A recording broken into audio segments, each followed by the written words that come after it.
45장 1절부터 7절까지의 말씀을 가지고 기도의 4분 흑암 속 보물을 파내는 비밀 병기입니다 라는 제목으로 하나님 말씀을 함께 묵상합니다.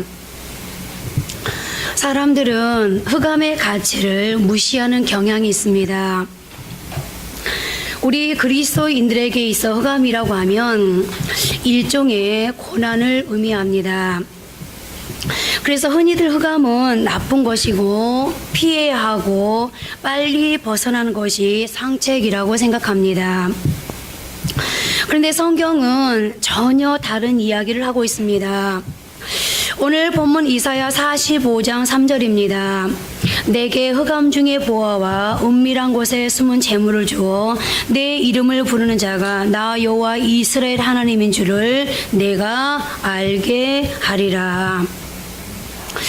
성경은 흑암 속에 보물이 숨겨져 있다고 말씀합니다.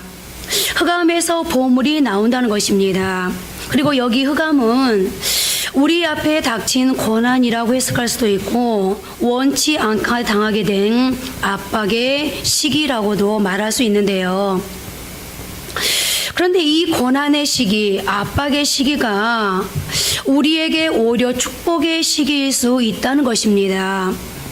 자, 그렇다면 어떻게 해야 이 흑암 속에 숨겨져 있는 보물을 얻을 수 있는지 살펴보도록 하겠습니다. 첫째, 땅을 파헤쳐야 보물을 얻을 수 있습니다. 보화는 누구나 볼 수 있게 표면에 드러나 있지 않습니다. 보물이 만약 누구나 볼 수 있게 땅바닥에 놓여 있다면 먼저 발견하는 사람이 가져가지 않겠습니까? 그러나 보물은 땅속 깊은 곳에 숨겨져 있기 때문에 파헤쳐야만 얻을 수 있습니다. 그리스도인들은 세상 사람들에 비해 눈치가 빠르지 못하고 행동이 느린 편입니다. 뒷북의 천재들이기도 합니다. 밤낮 그렇게 할 걸, 기도 많이 할 걸, 많이 사랑해 줄 걸, 건강할 때 할 걸 하고 후회하는 소리가 많습니다. 글쎄요, 하나님을 너무 믿다 보니까 하나님이 문제를 다 처리해 주셔서 좀 약해지는 부분이 있고 느려졌는지도 모르겠습니다만 아무튼 세상과 경쟁해서 이길 것 같지가 않습니다. 그러니 한번 생각해 보십시오.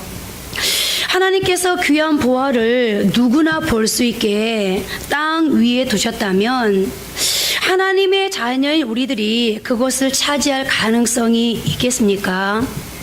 아마 그 보물은 드세고 잽싼 세상 사람들이 이미 채갔을 것입니다.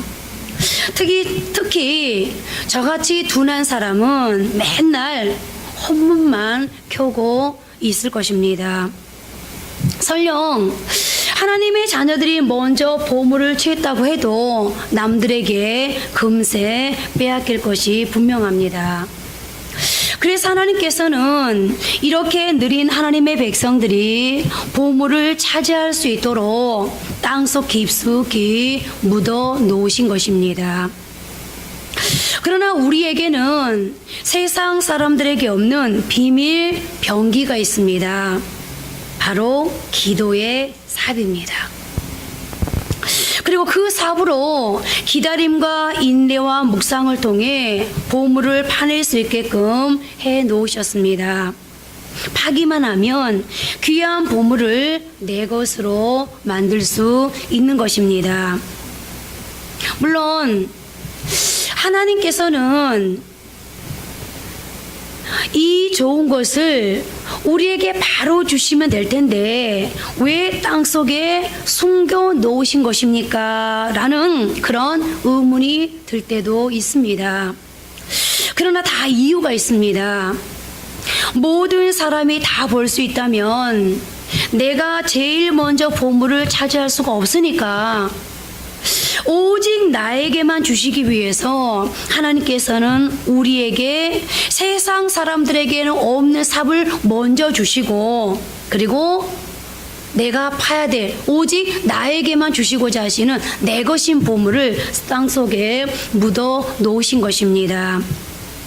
그렇다면 하나님이 내게 삽을 주시고 그리고 나에게만 주시고자 하시는 다른 사람에게 뺏기지 않게 하려고 나에게만 주고자 하시는 오직 내가 취하기를 바라는 그 보물을 땅속에 묻어 두었다면 이제 우리가 해야 할 일은 무엇일까요? 기도의 삽을 이용해서 땅속에 묻혀있는 부하들을 파내면 되지 않겠습니까? 그런데 팔 때 어떻게 파야 할까요? 두 번째로 깊이 파야 보물을 얻을 수 있습니다. 교회마다 특별 기도회가 있습니다. 그리고 이 특별 기도회는 기도의 삽으로 땅속 깊이 숨겨져 있는 부활을 파내기 위한 시간입니다. 그러므로 우리는 하나님께서 우리에게 허락해 주신 이 시간에 부지런히 기도의 삽질을 해야 합니다. 그리고 파더라도 깊이 파야 합니다. 그런데 기도에 며칠 나오다 안 나오는 사람들이 있습니다. 기도하다가 응답이 조금 늦어지면 기도를 포기하고 중단하는 사람들이 있습니다. 그 사람들은 땅속 1m에 있는 보물은 파낼 수 있을 것입니다. 그러나 더 귀한 가치 있는 보물은 대체로 더 깊은 곳에 숨겨져 있는 경우가 더 많다는 걸 기억해야 합니다. 어떤 때는 20m 속에 숨겨진 보물이 있을 수 있고 어떤 때는 30m 깊이에 숨겨진 보물도 있을 수 있습니다. 그럴 때 우리는 어떻게 해야 할까요? 꾸준히 파야 합니다. 그래야 깊이 팔 수 있습니다. 어떤 때는 19m까지 팠는데 20m의 진귀한 보화가 있다면 얼마나 안타까운 일입니까? 그런데 여러분, 지금까지 파기는 열심히 판 것 같은데 보이는 것이 아무것도 없습니까? 그렇다고 포기하시겠습니까? 지금까지 죽어라고 판 게 여러분들 아깝지 않습니까? 그래서 저는 여러분들께 권면드리고 싶습니다. 아직도 기도의 삽질을 포기하지 마시고 조금만 더 인내하시고 끝까지 파보시라고 말입니다. 땅속 깊은 곳에 보물이 숨겨져 있다고 말하는 분은 사람이 아닙니다. 시건치 않으시고 불변하시는 창조주 하나님이십니다. 그렇습니다. 그리스도인의 힘, 능력, 실력이라는 게 다른 게 아닙니다. 하나님을 신뢰하고 끝까지 하는 것, 그것이 그리스도인의 능력이요 실력인 것입니다. 세 번째로 원석은 아름답지 않다는 것입니다. 여러분이 하나님께서 주신 기도의 삽으로 땅을 열심히 팠습니다. 그런데 보화를 보는 순간 실망스럽습니다. 아름다운 보석을 기대했는데 원석 덩어리가 나왔습니다. 내가 원하는 응답의 모양이 아닙니다. 여전히 내 수고가 뒤따릅니다. 그러면 우리는 말합니다. 내가 이걸 파려고 허리가 휘도록 그렇게 그 고생을 했나? 내가 이 보석을 파기 위해 시간은 또 얼마나 많이 쏟아부었는데 라고 말입니다. 그런데 여러분, 원석은 다 그렇습니다. 진짜 원석은 겉모습이 아름답지 않습니다. 하나님께서 내게 주신 것을 팠을 때 나온 그 원석은 이미 보석이 되어 있는 것이 아니라 흙덩어리에 불과합니다. 이게 도대체 무슨 가치가 있을까 싶을 정도입니다. 그런데 우리가 이 원석을 가지고 해야 할 일이 있습니다. 세공 작업을 해야 합니다. 노련한 연마사가 세공을 하게 되면 그때부터 원석의 가치가 올라갑니다. 보석은 기본적으로 원석이 좋아야 하지만 더 중요한 것은 세공에 달렸다고 합니다. 세계적인 보석업체 티파니에서 세공한 보석은 빛이 다르다고 합니다. 여러분들 이 티파니에서 나온 보석을 혹시 가지고 계신 분도 계실 수 있고요. 보신 분이 계실 텐데요. 이 티파니에서 나온 보석은 다른 업체에서 나온 보석과 색이 다르고 질이 다르다고 그러는데요. 그래서 세계 사람 모두는 다 이 보석을 갖고 싶어 한다고 합니다. 반면에 똑같은 다이아몬드를 할지라도 세공이 좋지 않으면 빛 산란이 있고 좌우 대칭이 맞지 않기도 한다고 합니다. 똑같은 원석이라 해도 누가 세공을 하느냐에 따라 달라지는 것입니다. 그렇다면 우리는 우선 먼저 원석 같은 나를 주님께서 세공해 주시기를 주님께 부탁드려야 하고, 그리고 그 다음으로는 하나님께서 내게 주신 원석인 은사와 기회를 열심히 세공해야 하지 않겠습니까? 원석 같은 시몬을 3년 반 동안 갈고 닦고 가공하여 보석 같은 베드로로 다듬어 주신 주님을 기억하면서 말입니다. 네 번째로 큰 압력이 보석을 만듭니다. 돌은 흑암 속에서 엄청난 압력을 받는다고 합니다. 땅속 깊은 곳에서 엄청난 압력을 받아야 보석이 되는 것입니다. 다이아몬드가 대표적인 예입니다. 여러분, 다이아몬드의 원소 기호 아시죠? 다이아몬드의 원소 기호는 탄소 C, 즉 숫덩이입니다.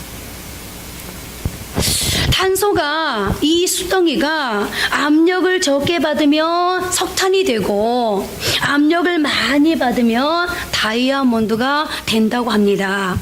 그러니까 석탄 덩어리가 큰 압력을 받으면 다이아몬드로 바뀌는 것인데요. 우리가 살다 보면 절망의 압박 때문에 눌릴 때가 있습니다. 어떤 사람은 가정 문제로, 어떤 사람은 직장과 사업 문제로, 어떤 사람은 가난에, 또 어떤 사람은 관계에 눌리고 질병에 눌리기도 합니다. 그리고 이 눌림을 좋아하는 사람은 없습니다. 더 답답한 것은 눌림이 있을 때는 왜 그런지 볼 수도 느낄 수도 없습니다. 차라리 그 이유라도 알면 좀 낫겠는데 하나님은 침묵하십니다. 그러나 여러분, 이 과정이야말로 하나님께서 나를 보석으로 만드시는 과정이라는 거 아십니까? 이 과정이 한 단계 높은 신앙과 인격으로 우리를 이끌어 갑니다. 다윗을 보십시오. 그는 눌림 받은 사람이었습니다. 그러나 그가 눌림 받았을 때 더욱더 가치 있는 인생으로 변화되어 나아갈 수 있었는데요. 시편 32편 4절입니다. 주의 손이 주야로 나를 누르시오니 내 진액이 빠져서 여름 가뭄에 마름같이 되었나이다. 다윗은 지금 하나님의 손이 자신을 눌렀다고 말하고 있습니다. 그런데 여러분, 하나님이 다윗에게 뭐라고 말씀하셨는지 기억나십니까?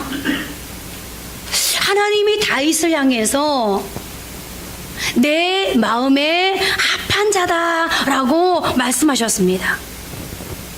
그런데 하나님은 내 마음에 합한 자다라고 말했던, 아니 다윗에게 뭐 그렇게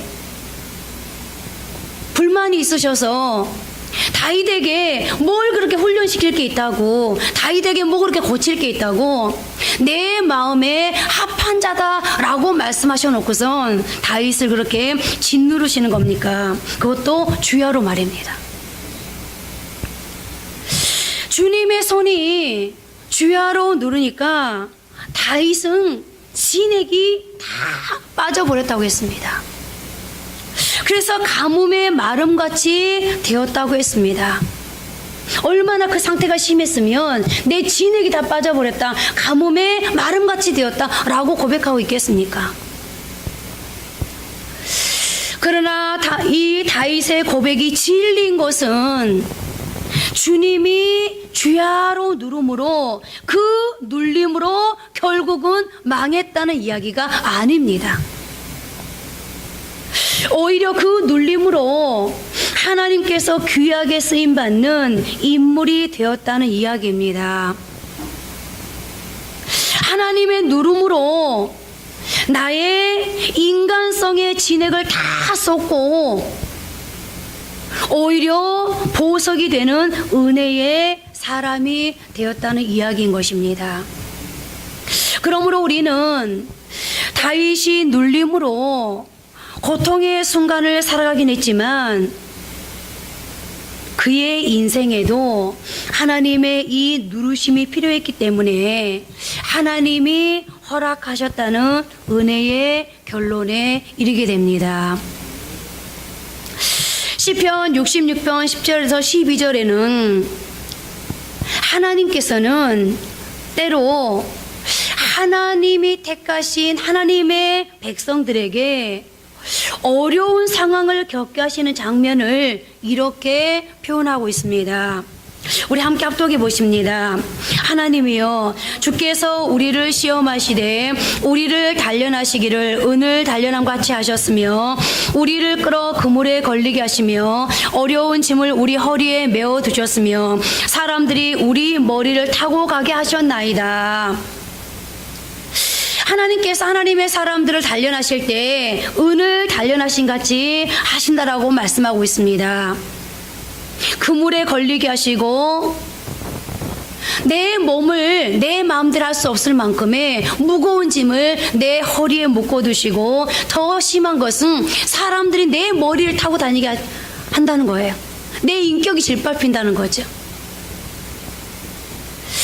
그리고 계속되는 12절 중하번절 말씀을 함께 읽겠습니다. 우리가 불과 물을 통과하였더니 주께서 우리를 끌어내사 풍부한 곳에 들이셨나이다. 내가 하나님께로부터 내려진 나를 짓누르릴 수밖에 없는 숨을 쉴 수 없을 정도로 오늘 다윗이 진액이 다 빠져버려서 여름 가뭄에 마름같이 되었나이다라고 고백하게 되는 그런 상황에 내가 처하게 되었지만, 그러나 내가 물을 통과하고 불을, 나를 짓누르는 불, 나를 겁내게 하는, 두렵게 하는, 불안하게 하는 그 불을 통과하였더니 어떻게 되었다고요? 주께서 우리를 그곳에서 끌어내사 풍부한 곳에 들이셨나이다. 이게 하나님의 마음입니다.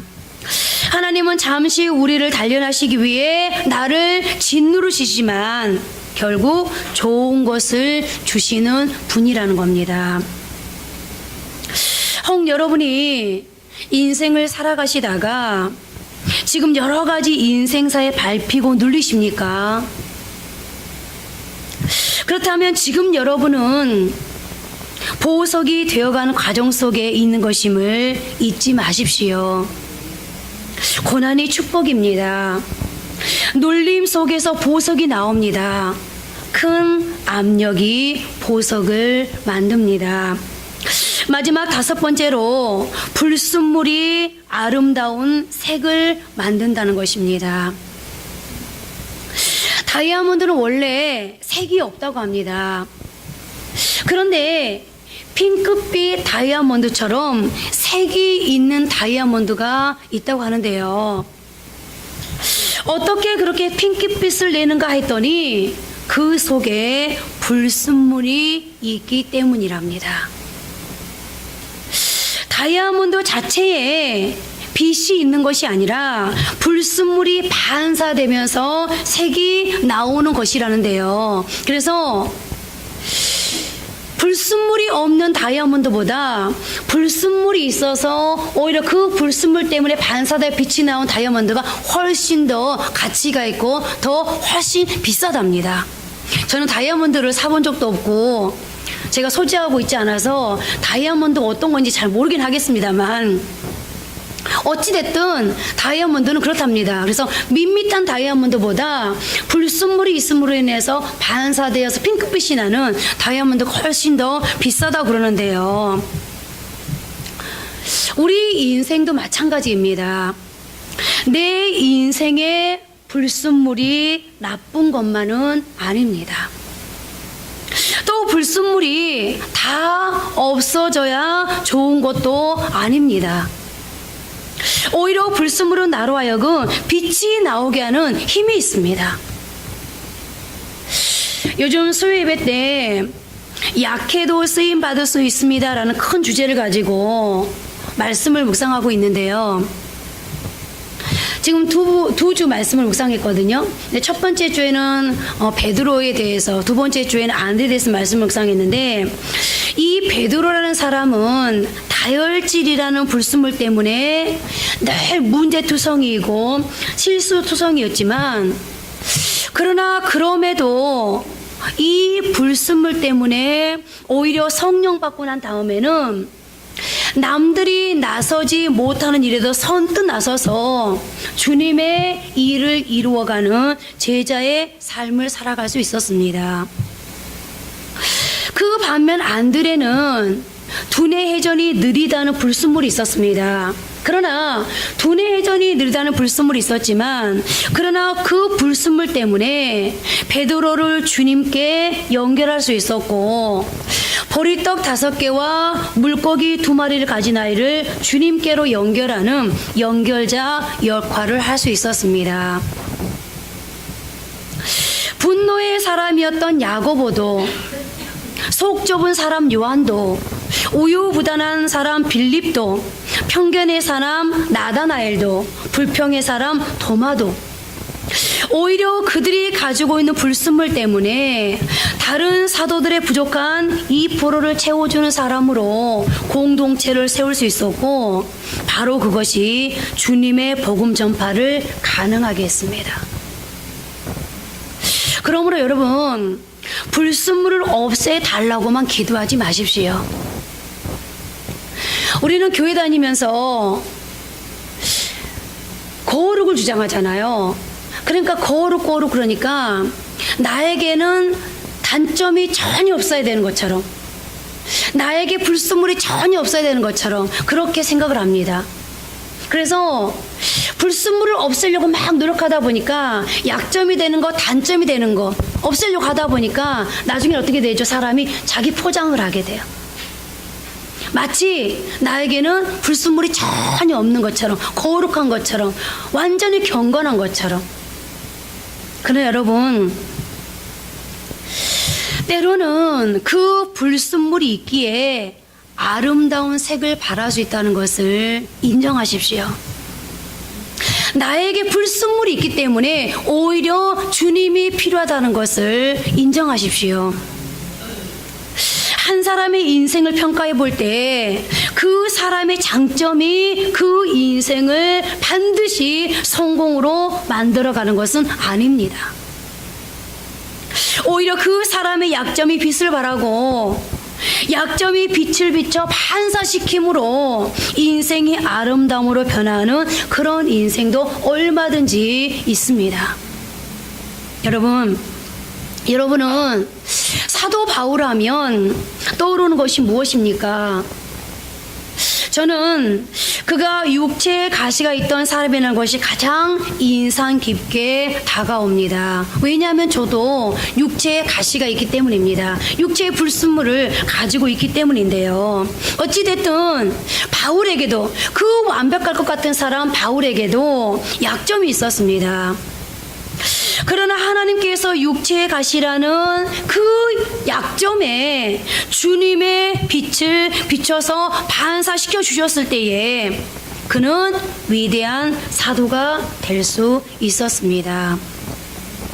그는 약한 사람이었지만 하나님을 의지하여 아름다운 빛을 발하는 인생이 되었습니다. 머리끝부터 발끝까지 완전 무결한 사람이 있다면 그는 불순물이 없는 무색 다이아몬드처럼 오히려 몸이 건조할지도 모릅니다. 하나님께서 우리에게 주신 장점과 약점 중에서 장점은 눈에 잘 띄지 않습니다. 나보다 더 뛰어난 장점을 가진 사람이 세상에 많기 때문입니다. 대신 자신의 불순물인 연약함을 가지고 하나님을 의지할 수만 있다면, 하나님께 도움을 구할 수 있다면 오히려 내 삶의 불순물인 나의 연약함에 빛을 비춰주신 주님이 내게 역사해 주실 것이고, 그때 나는 그 빛의 반사로 인해서 내가 가진 능력보다 훨씬 더 가치 있는 인생을 살 수 있게 됩니다. 그렇습니다. 약점은 내 인생의 지렛대입니다. 약점을 잘 활용하면 내가 가진 능력의 몇 배 이상을 발휘할 수 있습니다. 육체의 가시, 즉 불순물을 가지고 있던 바울은 이렇게 고백합니다. 내게 능력 주신 자 안에서 내가 모든 것을 할 수 있다고 말합니다. 자신의 약점을 가지고 하나님 앞으로 나아가십시오. 그때 저와 여러분의 인생에도 빛을 발하는 축복이 있을 것입니다. 이제 말씀을 정리하면서 다시 본문으로 돌아와 2절, 3절 말씀을 함께 합독하십니다. 내가 너보다 앞서가서 험한 곳을 평탄하게 하며 논문을 쳐서 부수며 새빗장을 꽂고 내게 흑암 중의 보화와 은밀한 곳에 숨은 재물을 주어 내 이름을 부르는 자가 나 여호와 이스라엘 하나님인 줄을 내가 알게 하리라. 그리고 7절 말씀 한 번 더 합독하십니다. 나는 빛도 짓고 어둠도 창조하며 나는 평안도 짓고 환난도 창조하나니 나는 여호와라. 이 모든 일들을 행하는 자니라 하였노라. 내게 흑암 속의 보화와 은밀한 곳에 숨겨진 재물을 주시겠다는 하나님, 빛도 짓고 어둠도 창조하며 평안도 짓고 환난도 창조하심으로 그것을 경영하시는 하나님. 그런데 그 하나님께서 나보다 앞서 가셔서 험한 곳을 평탄하게 하고 나의 논문을 쳐서 부수고 그리고 나를 가두는 새빗장을 꺾는다고 말씀하고 계십니다. 하나님께서 바벨론의 포로로 잡혀있는 이스라엘 백성들을 고레스라는 왕을 세워서 다시 회복시키실 것을 말씀하고 계시는데요. 그렇다면 이런 능력을 가지신 나보다 앞서 가셔서 험한 곳을 평탄하게 하고 나의 논문을 쳐서 부수고 나를 가두고 있는 새빗장을 꺾는다고 말씀하시는 내게 보물 되신 하나님을, 그 하나님을 움직이게 하는 힘은 과연 무엇일까요? 저는 오늘 기도의 삽이 흑암 속 보물을 캐내는 비밀 병기입니다라는 제목으로 지금 여러분께 말씀을 드리고 있습니다. 그리고 내일 새벽부터 다니엘 기도회를 이어 새벽 기도로 인생의 막힌 문을 활짝 열라는 슬로건으로 2차 새벽 기도회를 하려고 합니다. 기도의 삽으로 하나님이 우리 교회에 그리고 가정에, 사업장에 그리고 나에게 주신 보물을 캐낼 수 있기를 위해서, 그리고 파기는 봤지만 깊게 끝까지 파지 못했던 것들을 이번에는 보물을 얻기까지 파기 위해서, 원석을 세공하기 위해서, 오늘 나를 짓누르는 압력을 이용해서 숫덩이가 아닌 보석되게 하기 위해서 내가 가지고 있는 나의 불순물에 주님의 빛이 비쳐 반사됨으로 아름다운 빛을 세상에 비추는 영향력 있는 인생을 살기 위해서, 그야말로 지금까지의 생각의 틀, 행동의 틀, 판단의 틀을 깨고 사람의 지혜에서 하나님의 지혜를 붙드는 사람으로, 세속의 행동의 유형에서 하나님 백성의 행동 유형으로 바뀌는 사람, 실패하는 체질에서 승리하는 체질로 변화되는 그런 은혜의 시간이 되기를 기대하면서 이제 새벽을 깨우고자 합니다. 아마 여러분들 중에 왜 꼭 새벽 기도입니까? 참석하기 참 어려운데, 전 직장도 가야 되는데, 학교도 가야 되는데 라고 말씀하는 분들이 계실 겁니다. 그런데 그 이유는 바로 이것 때문입니다. 하나님은 많은 경우 새벽 기도를 통해서 하나님의 역사를 이루어 가셨고, 무엇보다 새벽은 하나님의 기적을 체험할 수 있는 시간이기 때문입니다. 성경의 사람들, 즉 아브라함과 모세, 여호수아와 다윗 모두는 하나님의 역사 흐름 속에 크게 쓰임을 받아 인류 역사에 위대한 흔적을 남겼던 사람들입니다. 그런데 아이러니하게도 그들 모두는 새벽의 사람들이었다는 것입니다. 그리고 하나님께 쓰임받는 사람들은 고난의 위기를 통과할 때가 많았습니다. 그럴 때 하나님은 환경을 변화시키셔서 구원해 주시기도 했지만, 대부분 새벽에 부르짖는 그들의 기도를 들으시고 그들을 공경에서 벗어나도록 인도해 주셨습니다. 그야말로 모든 위기를 넘기는 원동력이 새벽 능력에 있었다는 말입니다. 새벽 사람인 다윗을 보십시오.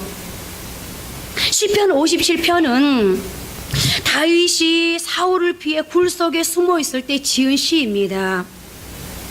다윗은 목숨이 경각에 달린 절박한 상황에서 하나님을 만났습니다. 그런데 그냥 가만히 있을 때, 여러분들 성경을 가만히 보다 보면요, 다윗에게는요 그렇다 기적이 없어요. 모세처럼 홍해가 갈라지고 하늘에서 만나를 내리게 하고 막 바위가 갈라지고 그런 기적이 없어요.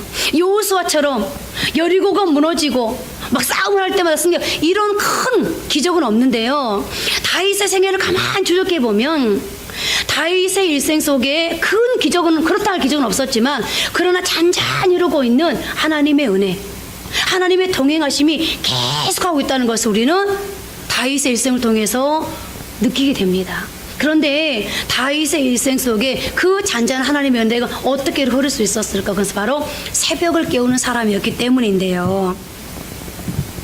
특히 다윗은 목숨이 경각에 놓였을 때 하나님을 만났는데, 그가 하나님 앞에 몸부림치며 기도할 때 하나님의 도우심을 체험할 수 있었습니다. 시편 57편 1절입니다. 우리 다 같이 다윗의 심정으로 함께 합독해 보도록 하겠습니다. 하나님이여 내게 은혜를 베푸소서, 내게 은혜를 베푸소서. 내 영혼이 주께로 피하되 주의 날개 그늘 아래에서 이 재앙들이 지나기까지 피하리이다. 오늘 아침에 박은자 집사님이 교회를 딱 들어오시더니 나의 피난처 이러시더라고요. 여러분, 다윗이 얼마나 절박했으면 하나님이여 내게 은혜를 베푸소서, 내게 은혜를 베푸소서 두 번을 강조하고 있겠습니까? 내 영혼이 주께로 피하되 주의 날개 그 나라에서 이 재앙들이 지나가기까지 피하리이다.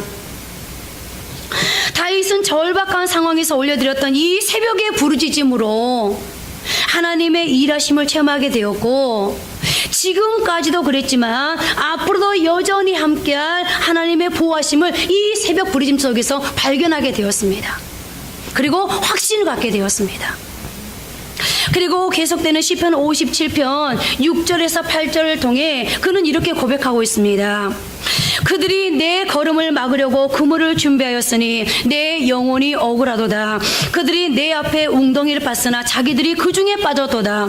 하나님이여 내 마음이 확정되었고 내 마음이 확정되었사오니 내가 노래하고 내가 찬송하리이다. 내 영광아 깰지어다. 비파야 수금아 깰지어다. 내가 새벽을 깨우리로다. 아멘. 다윗의 승리는 이 새벽을 깨우리로다. 바로 그 비결이 여기에 있었는데요. 그렇습니다. 다윗은 이 새벽의 신비, 새벽 능력을 누구보다 많이 체험하였고, 그러므로 그는 한평생 이 새벽의 능력을 사모하며 새벽 부르짖음을 실천하며 살아갔고, 그로 말미암아서 그의 인생은 성공할 수 있었습니다. 그리고 이 새벽의 능력은 다른 신앙의 선배들에게서도 또 그들에게 주어진 상황 속에서도 두드러지게 나타납니다. 오늘 저는 이 새벽 능력을 저도 여러분 모두도 다 체험할 수 있기를 간절히 소원하면서 이제부터 어떻게 새벽 능력이 나타나는지를 여러분들께 말씀드리려고 합니다. 이 마지막 부분에서 이 말씀을 꼭 붙들고 가실 수 있기를 바라고, 이 말씀을 붙들고 이번 새벽을 깨우시고 이 말씀대로 여러분들에게 되어진 축복이 있기를 바라는데요. 소돔과 고모라가 심판을 당하고 모든 것이 사라졌을 때 아브라함이 새로운 결의로 일어서서 하나님 편에 섰을 때가 바로 새벽이었습니다. 이 이스라엘 백성이 홍해를 건너고 그 뒤를 추격하던 애굽의 군대가 홍해에 수장된 사건이 일어난 것도 새벽입니다. 모세가 시내산에서 십계명을 받은 것도 새벽이었고, 광야에서 만나가 내린 시간도 새벽이었습니다. 새벽에 일어나지 못하면 만나도 먹지 못하여 생존이 불가능했습니다. 뿐만 아니라 다니엘이 사자굴에서 살아난 것도 새벽이었고, 요단강을 건넌 것도 새벽이었으며, 난공불락의 초롱성 여리고를 무너뜨린 것도 새벽이었습니다. 그야말로 여호수아에게도 새벽은 기적의 시간이요 승리의 시간이었습니다. 새벽 능력을 적극적으로 활용한 사람이었습니다. 그렇습니다. 새벽은 홍해와 같은 난관이 갈라지는 시간입니다. 새벽은 육과 영의 만나를 가능케 하는 시간입니다. 다니엘처럼 저주글에서 벗어나는 시간입니다. 문제의 여리고성이 무너지는 시간입니다. 그야말로 새벽은 구원의 시간이요 막힌 문이 활짝 열리는 시간입니다. 그러나 여러분, 알아야 할 것이 있습니다. 새벽에 잠을 자고 있으면 마귀의 시험이 그치지 않는다는 것입니다. 왜냐하면 새벽은 마귀도 시험하는 시간이기 때문입니다. 욥기 24장 14절에 보면 사람을 죽이는 자는 밝을 때 일어나서 학대받는 자나 가난한 자를 죽이고 밤에는 도둑같이 되며 라는 말씀이 있습니다. 무슨 말입니까? 새벽은 도둑이 공격하는 시간이라는 말입니다. 예수님 때를 생각해 보십시오. 그 당시 종교 지도자들이 예수님을 죽이기 위해 머리를 맞대고 음모를 꾸민 것이 새벽이었습니다. 그야말로 새벽은 영적 전쟁터라는 것입니다. 성공과 실패, 승리와 패배가 갈라지는 시간입니다. 여러분들이 직장에서 일하고 있을 때, 사업장에서 일하고 있을 때가 아닙니다. 기적도 새벽에 일어났고 시험과 음모도 새벽에 벌어졌습니다. 그러므로 새벽을 기도로 맞이하는 사람에게 새벽은 기적과 승리의 시간이 되지만 새벽에 잠만 자는 사람에게는 마귀의 시험과 공격 앞에 맨몸으로 맞서게 되는 시간이 될 수밖에 없습니다. 소돔과 고모라에는 새벽을 깨우는 사람이 없었습니다. 밤이 새도록 향락에 빠져 헤어나지 못한 도시였습니다. 소돔과 고모라는 새벽에 잠든 도시였습니다. 그래서 멸망한 것입니다. 여러분 기억하십시오. 사망 권세를 이긴 예수님의 부활도 새벽에 일어났습니다. 이제 말씀을 맺겠습니다. 우리는 지금 힘겨운 시대를 살아가고 있습니다.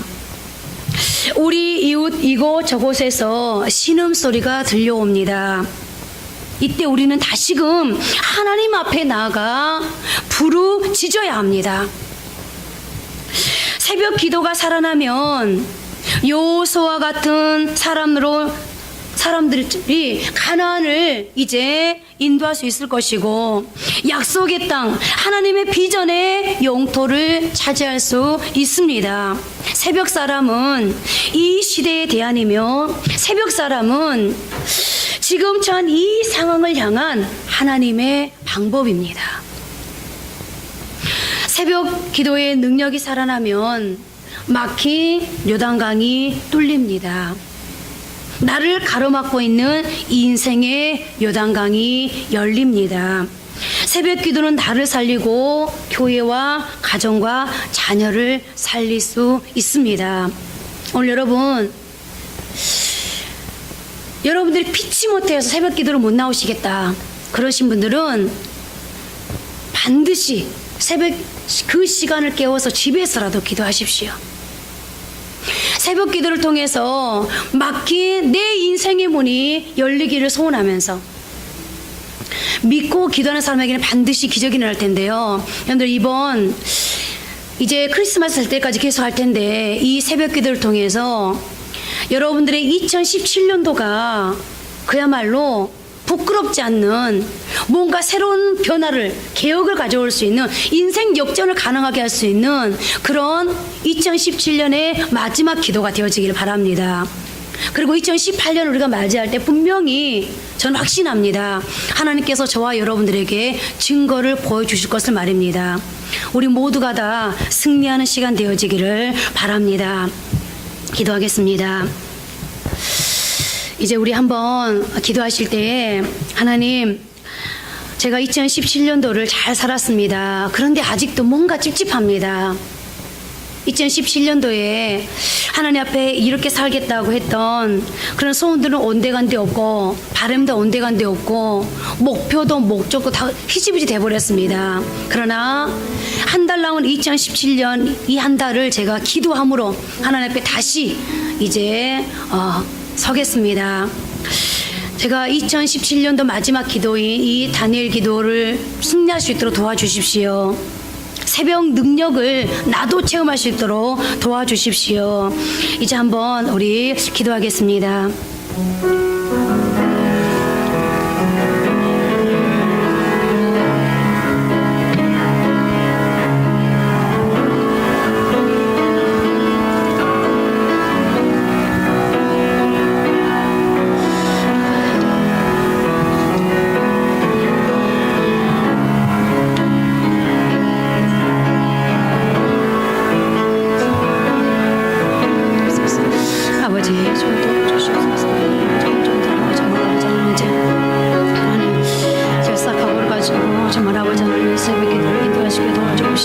하나님 그저 해도 되고 안 해도 되고 하는 새벽 기도가 아니라 반드시 새벽을 깰 수 있도록 도와주시옵소서. 하나님 정말 실패의 사람의 성공의 사람을 되어지는 아버지 우리의 막힌 아버지 하나님 문 열리고 막힌 담에 정말 아버지 하나님 무너지는 아버지 하나님 그런 기도가 될 수 있도록 주어 도와주시옵소서. 이제 우리 한사면 배정교 모든 성도들 하나님 정말 아버지 이 정말 새벽 기도를 통하여서 인생이 바뀌는 아버지 하나님 그런 축복의 삶을 살아갈 수 있도록 주어 도와주시옵소서. 하나님께서 함께해 주옵소서. 오늘도 정말 아버지 부족하고 나약한 단체들 속에 하나님의 일하심을 정말 아버지 체험하시도록 하나님이 도와주시옵기를 간절히 기도합니다. 아버지 주 도와주옵소서. 하나님께서 함께해 주옵소서.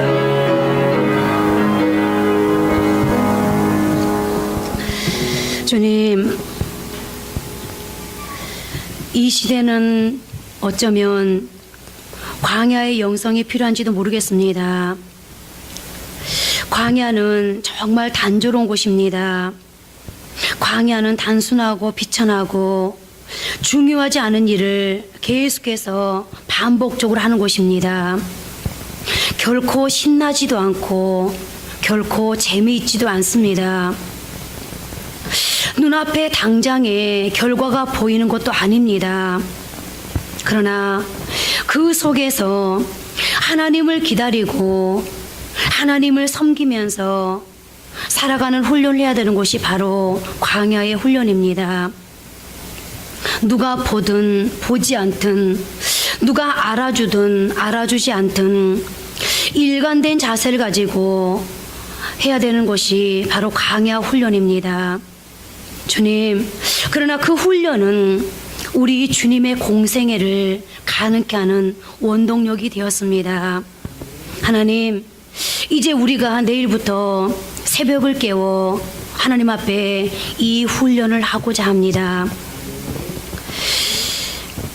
어쩌면 하나님 앞에서 새벽 기도를 이제 해야 될 우리 성도들의 마음속에 마귀가 이렇게 아버지 하나님 속삭일지도 모릅니다. 뭐 지금까지는 새벽 예배 안 해봤어? 지금까지 기도 안 해봤어? 기도한다고 뭐가 달라지는데?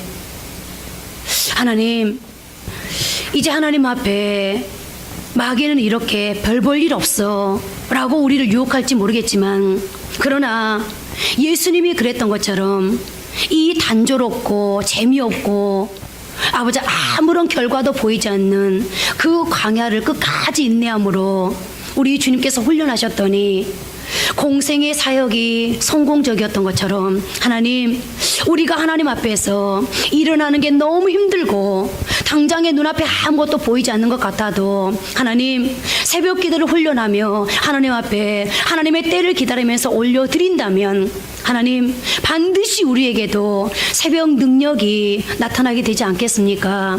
하나님, 성경에 하나님 앞에 쓰임받았던 수많은 하나님의 사람들이 새벽 사람이었고 그들에게 새벽 능력이 나타나므로 그들은 역사를 움직이는 그런 위대한 존재로 살아갈 수 있었습니다. 하나님, 그들에게 문제가 있었듯이, 하나님, 그들에게 수많은 고통의 아버지 상황들이 있었듯이, 하나님, 오늘 나에게도 우리에게도 하나님, 교회적으로도 그렇습니다. 가정적으로도 그렇습니다. 하나님, 우리 자녀들이 그렇습니다. 하나님, 우리의 사업장이 그렇습니다. 직장에서 어려움이 있습니다. 하나님, 이런 문제들을 가지고 이제 하나님 앞에 새벽을 깨워 오늘 다윗처럼 부르짖어 기도하고자 합니다. 하나님, 매일매일 우리 성도들 하나님께서 깨워주시고 그리고 아버지 앞에 기도할 수 있도록, 부르짖어 기도할 수 있도록 하나님이 도와주셔서 우리의 인생에 막힌 문이 열려지는 그런 축복을 주여 주께 허락해 주옵소서. 주님은 말씀합니다.